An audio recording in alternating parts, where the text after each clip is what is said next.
Hey guys, Tom Davidson, Landon Hutchinson back with Yard Work. Today we have Zak Blair. He's with the B2 Bulls out of Ohio. I know some of your history, but can you give us some of your personal baseball background history, and then maybe developed into where you guys are at now?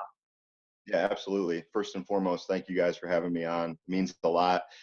Pastime has actually been, in my past a lot. It's kind of helped me, be where I'm at today. I grew up in Jefferson, Ohio, which is about an hour northeast of Cleveland, almost to the Pennsylvania border.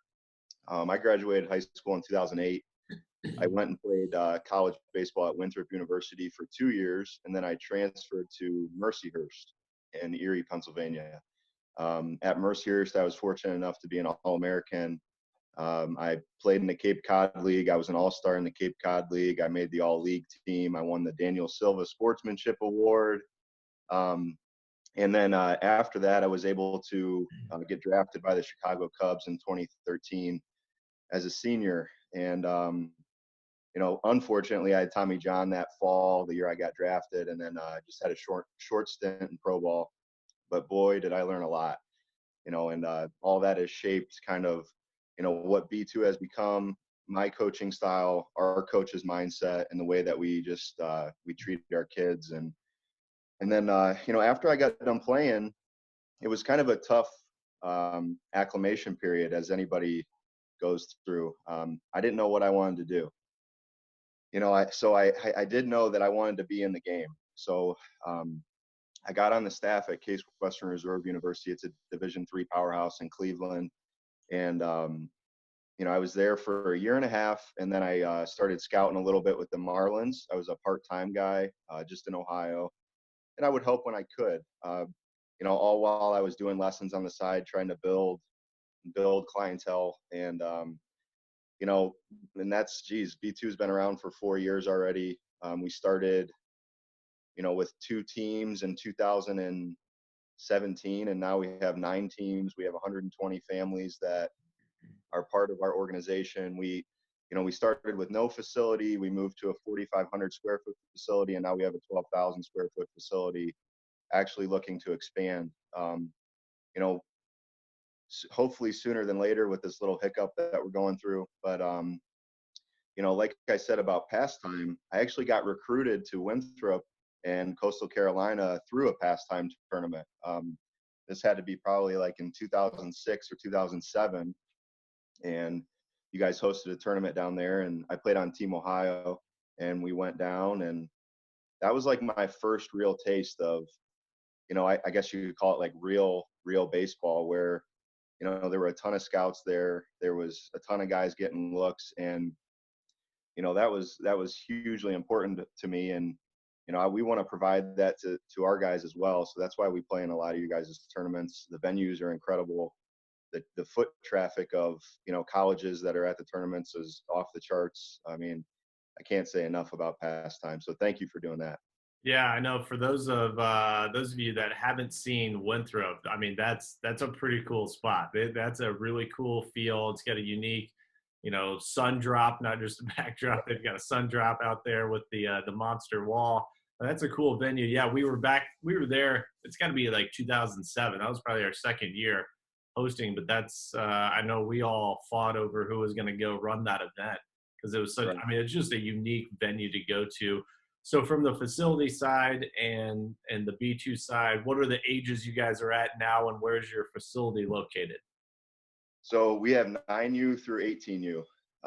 We're located in Wickliffe, Ohio, which is about 15 minutes east of Cleveland. So it's it's real easy to get to. We can reach guys on the west side of Cleveland.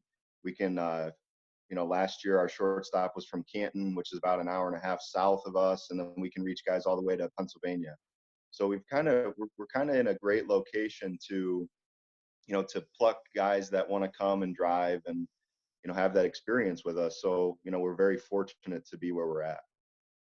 What are the roots of the Bulls? What's your what does it take? Not what does it take to be a Bull, but what's the thing that drives you to look for guys, and what makes your program tick? Right. So I'm huge on a way a person carries themselves off the field. I think that's huge. B2 is my last name, so Blair is my last name, and if these kids are going to wear my name across their chest, they need to conduct themselves accordingly. I could care less if a kid's a superstar. If he doesn't act the right way and represent not only my name but his family's name, his legacy, I don't want him. That's something I did when I scouted with the Marlins. I'd watch a kid walk off the bus, and if he didn't, act the right way, I can't put my name on him. I can't stick my neck out for a guy to a college coach and tell him that he's going to be one way, but I really know he's going to be another way, because you guys know we cannot sever those relationships with those coaches. So, I look at a kid's just the way he acts off the field, and I like to see kids fail and how they deal with that on the field. I also know that we can be that difference maker in their life. If they don't know how to react to failure, I'm not going to totally count them out. I'm just going to chalk it up to, well, he hasn't had a guy in his life that has really taught him how to deal with that failure yet. So maybe we can be that person. It's so much bigger than baseball for us. And I really do believe that that's our competitive advantage. That's why we've grown so fast, so quickly. And the thing with us growing fast and quickly, we haven't lost our quality. We've made sure that we've put in place quality, qualified coaches at each level. Doesn't matter the age group. I want a guy that has either played pro ball, coached in college, played in college, or currently coaches at a high school. That's important for me. I just want these kids to have the best experience, not just baseball wise. I never talk about our wins and losses. I always talk about, turning the boys into men. And that's very important. At the end of the day, we're not going to remember, winning and all the wins and all the at-bats, but we can remember the relationships. That's so important. So, we're looking for a quality kid, a quality family, and we really set the tone on day one. We have an extensive contract, and it kind of comes off like scare tactic, but it's not really. It's just us being honest with the families and what they're going to get out of us, what we need to get out of them, and it's just honesty and trust. I want a kid that's going to work hard. I want a blue collar type of kid, and just somebody that's just going to put in the time. Yeah, that failure piece is a common theme with a lot of the coaches that we talk to and the pro guys. So do you think that's just from the experience you've had along the way that kind of ties in with that and being on the coach side and going on to that next level? Yeah, I think they say it all the time, right? I wish I would have known what I know now, when I played. Failing is so important, not only for, our growth as a player, but as a person as well. I encourage these kids to fail. I really do, because I think that allows them to give their full effort. It allows them to stop worrying about, batting averages, slugging percentages, because listen, I was guilty of it. I don't know if you guys were. And I know we've got a ton of parents that are probably, man, you went 2 for 4 today. Now you're hitting 480 on the year. Like, keep it going. Tomorrow you got to get another hit, and we want to switch that mindset to stop worrying about batting average, worry about hitting the ball hard, worry about being on time, things like that. And, just competing. At the end of the day, like, I've talked to a lot of college coaches over the years, not one time, from Division I to NAIA, JUCOs, doesn't matter. Not one time have they asked me a kid's batting average. They don't care. They want a kid that competes, a kid with bat speed, foot speed, and arm speed. If he has those, then they can turn him into who they want him to be. On the facility side, what are you guys doing from a philosophy standpoint? Maybe some tech pieces that you use as well to get these guys ready for the summer? Yeah. So we, my biggest thing is we compete in practice, we compete in lessons, we compete in our clinics. I think that's the biggest thing. And we compete I was a hitter, so I hit and I played shortstop, so I'm a hitting guy, but as a hitter, I want my guys facing velo. I want them to be in game-like counts. I want them to experience that. I'm a huge believer in teamwork. I'm a huge believer in everything. I think everybody works differently. You know, I'm not going to, you know, go against one belief and the other. I think hitting needs to have as much as possible, and it's going to change for different people, you know, but we do a thing called hitting league where we have myself and our other coaches that either pitched in college or are guys that have graduated and are need a bullpen. They come in and they throw live to our guys. So we get, you know, 60, you know, foot 6 inches away, and we go live ABs, and we just compete all day long. And I think that's huge. And just working different counts. I'm huge on mindset.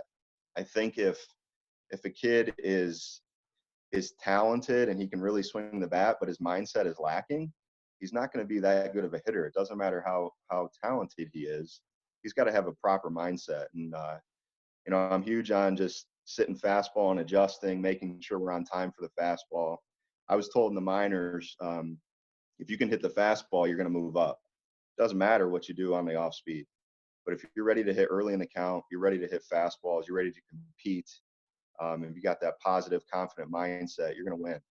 You know, that's the same thing. Think about it in high school. Like, you know, you're 0-0 and you're ready to hit that first pitch fastball or 1-0 or 2-0 or a plus count. Like, you're going to play college baseball. And you go to college and you can hit the 80-mile-an-hour fastball and the 90-mile-an-hour fastball, you're going to play pro ball. Like, it's not a difficult mindset. But it just kind of taps into that failure thing again. Like, if you do fail, like, you got to get over it. You got to move on. You got to get that next pitch.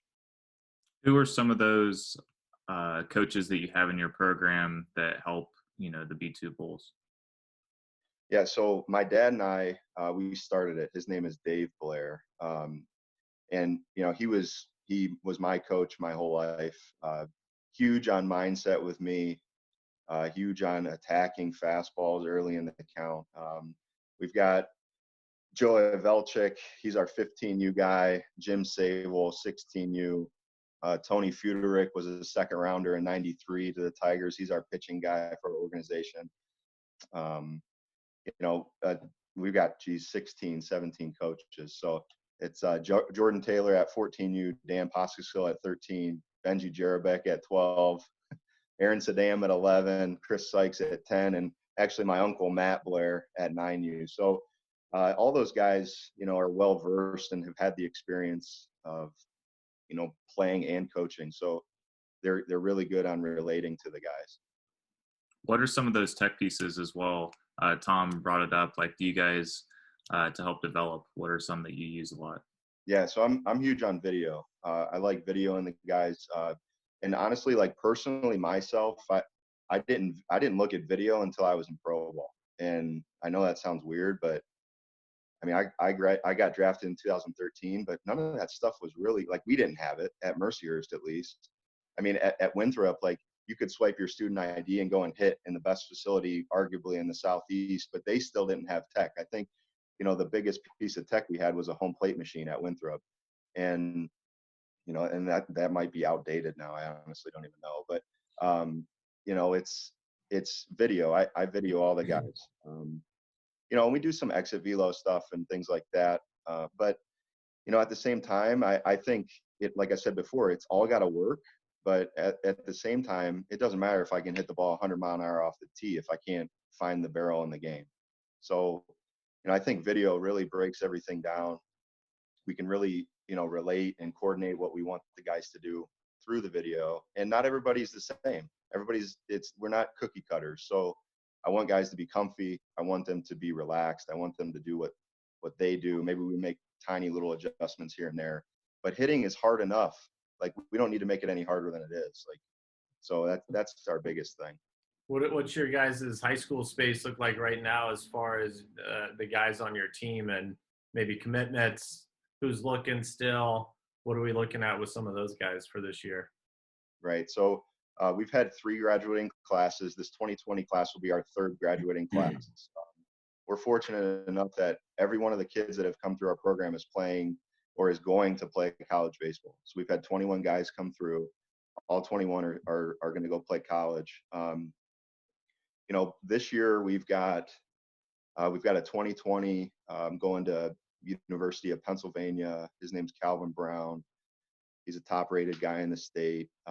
We've got a handful of other guys that are going to various schools. We've got a kid that can really swing it going to Mercyhurst, and a pitcher that's going to Mercyhurst Northeast. We got some guys going to Mount Union, and just some other guys going to various places around this area. Our 21 class, we have a few guys with Division I offers on the table. 2022 class, we have 2 guys that are definitely they should be getting some offers pretty soon. I would say as sophomores, they're just extremely talented. One kid, his name is Wyatt Fuderick. He's been up to 85. He's 6'2". His dad is our pitching guy. He's got the bloodlines. He's really good. Yeah. And then a catcher named Dylan Gamber. One of the best hitters I've ever seen, honestly, at any age. He's 16. He's got a knack for being on time and extreme amount of power. I think on one of the on PBR, I think he's rated like 3 overall prospect as a catcher, but he's really good. But I wouldn't say we have any superstars. I think we have some very, very good ball players, baseball players. I think that's what we instill into the guys. I want all my guys hustling. I want them hustling on and off the field. We're going to teach the guys the intangible things, so that takes them over the hump when they're trying to win a job as freshmen on a campus against a 22-year-old senior, where that kid might not hustle as much or, might not work as hard. Like, I want to instill those values into the kids, because I think if they do that and then they're talented on top of that, it's just going to take them over the edge, and beat those little kids out. How are you guys staying connected with everything shut down, and maybe what kind of programs are you providing them? Yeah, so each coach is implementing different programs, from 13U and up. The younger guys, I'm looking at snow right now falling out the window, but the younger guys, it's just go play catch with your dad. Focus on hitting your dad in his chest and hit off the tee, and if he can throw to you and you have a net, like, fantastic. But just kind of getting back to, having fun with baseball, enjoy your family, go play catch, and do routine things. I see all these guys coming out with like crazy videos and just trying to make drills and creating bad habits. It's like, man, just catch the ball with 2 hands, move your feet, hit your target. If you can play catch, you can play baseball. So the older boys, the coaches are implementing throwing programs. So when, I don't know where you guys are. I think you're in Indiana, right?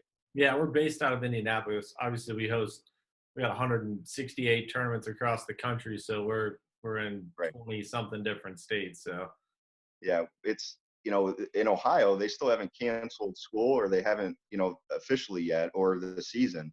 Yeah. What they want to do is they want to have like an acclimation period of 4 days, and they're thinking that all these kids play for B2, or all these kids play for an organization where they're going to implement programs for these kids, and it's just not the truth. So we're really making sure that these guys are staying on top of their programs. I'm analyzing video like every single day. Our pitching guys looking at video, and it just is what it is right now. We have to do that. We have to make sure our guys stay healthy and safe.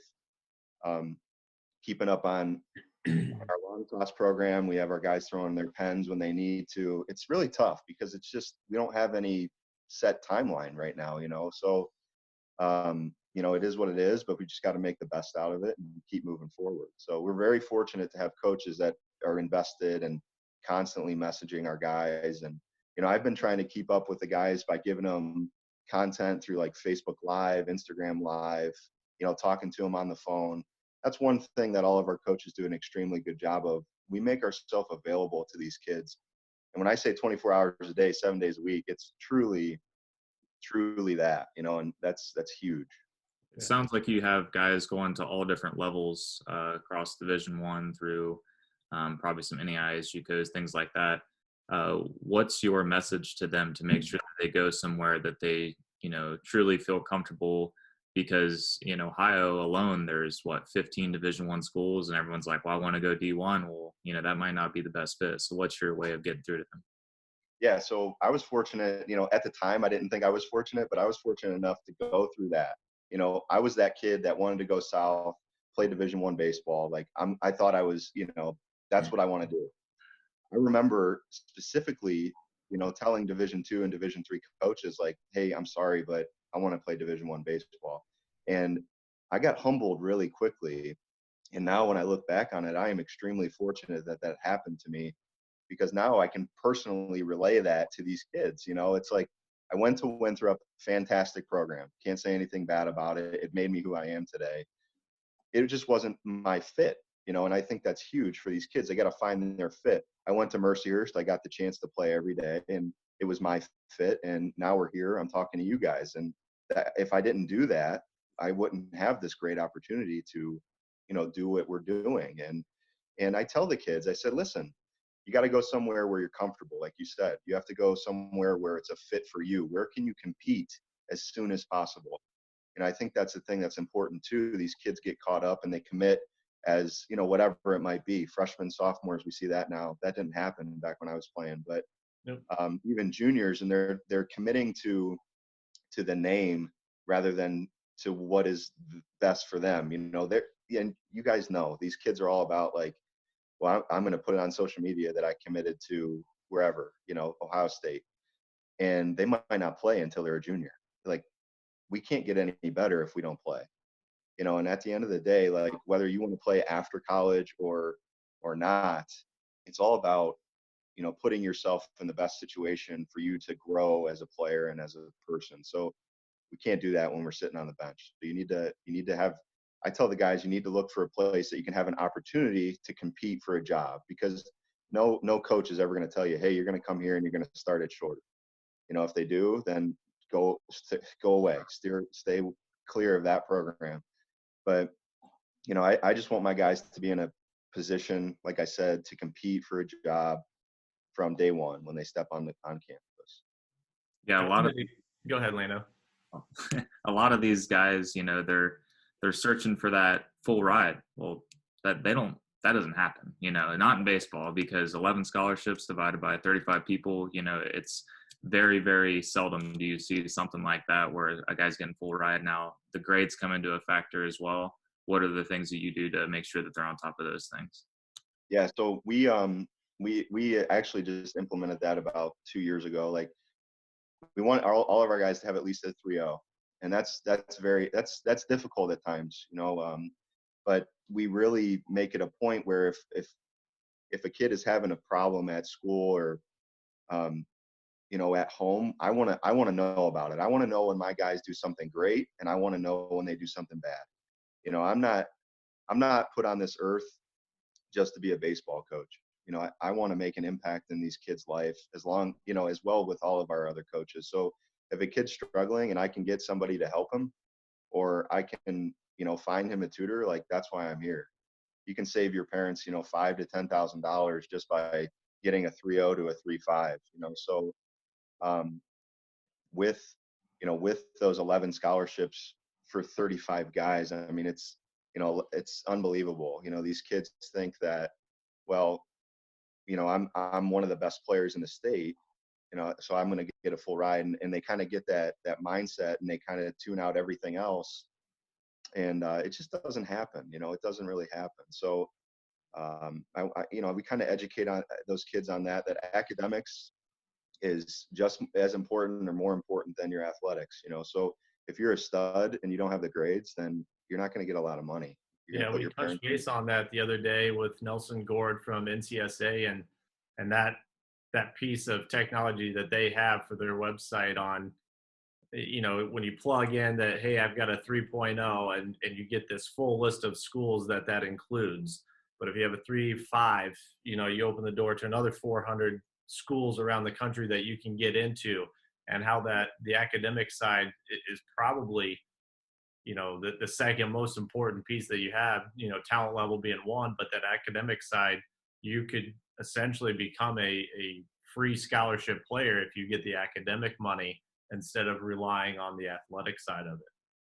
Yeah. And, another key to that, Tom, is like, when I see a kid that has good grades, I know that kid's either intelligent or he works really hard. Yep. And that's the type of kid I want to surround my other players with. And that's the same way a college coach thinks, it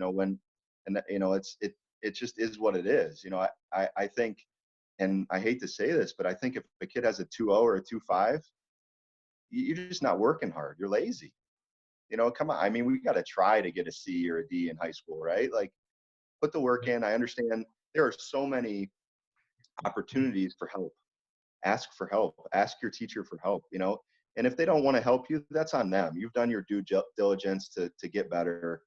It's very, very important. I want kids that, once again, are going to represent our name the right way and their family's name the right way, and a college coach, they have those student, academic associations throughout their college, and they get graded on their team GPA and things like that. They're looking for kids that have, good grades. It's so important.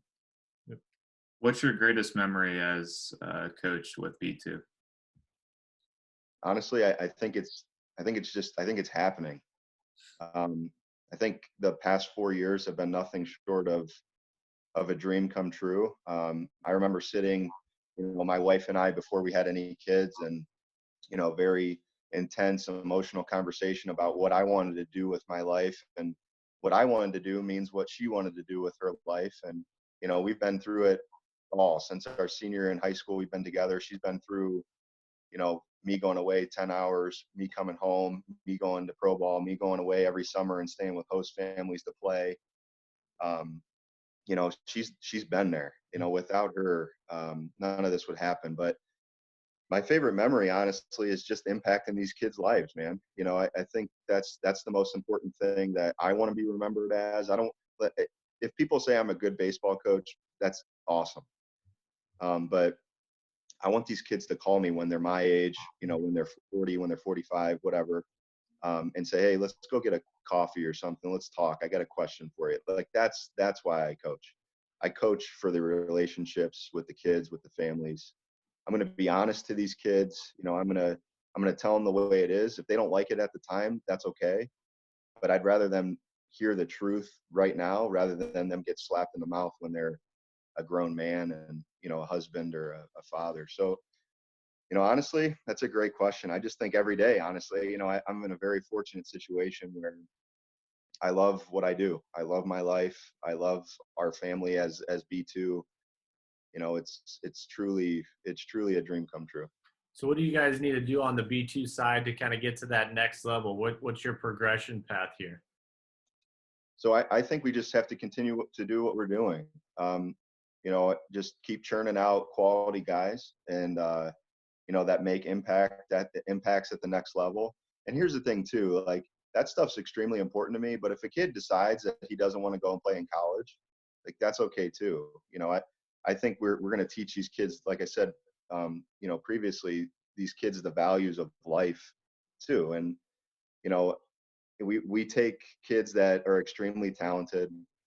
I don't want to, necessarily take a kid that, is just below average. I hate to say it, but, that's how we build our name. We're going to continue to take, quality kids, quality families, quality ball players, push them, make them strive to be even better than they even thought they could be. And, just preaching the mindset to them, preaching, just keep moving forward, keep grinding, stay positive, stay confident. And, I just think it's just keep surrounding ourselves with those types of people, playing at your events, playing at huge events, playing at events where we're going to face the best arms or the best kids, like, and honestly, like, we've found ways to win. It's just, like I said, we don't have absolute superstars. We've got awesome players. We've got a few D1 guys, some powerhouse D2 guys, some guys that are upper 80s, some guys that are running 6.5s. That's great. But I think we're going to make an impact because we play the game the right way. We play the game hard. We're going to beat you in every aspect of the game. We're going to look better than you coming out of the car. We're going to have our hat on straight, belts on, cleats laced up. We're going to warm up the right way. We're going to play catch the right way. We're going to hustle. We're going to, that's our objective. I think if we continue to do that, we've seen extreme amounts of success, and we'll be around for 4 years this actually pretty soon here, this April, May. Yeah. And, I mean, gee, it's been unbelievable. I mean, one team to 9 teams to 120 guys. It's like, we're just going to keep doing what we're doing. Yeah. And yeah, it's been a pure blessing. Yeah, that word impact has been huge in our program. Our motto at UND is win, and our seniors chose we impact now. So we as a team are going to impact right now, because now is the best time to do it. And this was before all this stuff even happened. This was in the fall, and who would have thought, we're where we are today. But that word impact was, huge for us. And I don't think that these kids understand that, our goal is to impact their lives, but they impact our lives 2 times over. The things that they teach us, every single day, and it's very, very beneficial. Yeah, absolutely. 100%. Zach, before we let you go, give us maybe your take on your favorite baseball movie out there. Man, that's a tough one. I think I love Field of Dreams, but I also I think it might be a little underrated. I love The Rookie, and I think that The Rookie's a great story. And it's just, unbelievable. I feel like I, come to tears every time I watch that movie, just because of the story and, the comeback, and he gets called up to, go to Arlington, and it's just, what a story. I think I can relate to that, just kind of, having a family while still playing baseball and just trying to make it, and just, doing whatever it takes, and having a wife that sacrifices a lot. So that means a lot to me. Good stuff. Well, man, we appreciate you coming on. Thanks for letting us steal part of your day, and hopefully we'll get these guys back out there. I know we want to get some baseball going for the seniors for sure, to get them, that last chance to get out there and play. But, let us know what we can do to help you guys, and we look forward to seeing you on the field for sure. Yeah, thank you guys so much. Keep doing what you guys are doing. You guys are doing a great job. Really appreciate you. And I appreciate the time that you gave me today. All right. Thanks, Zach. Yeah, thanks, Tom. Thanks, Landon. See you guys.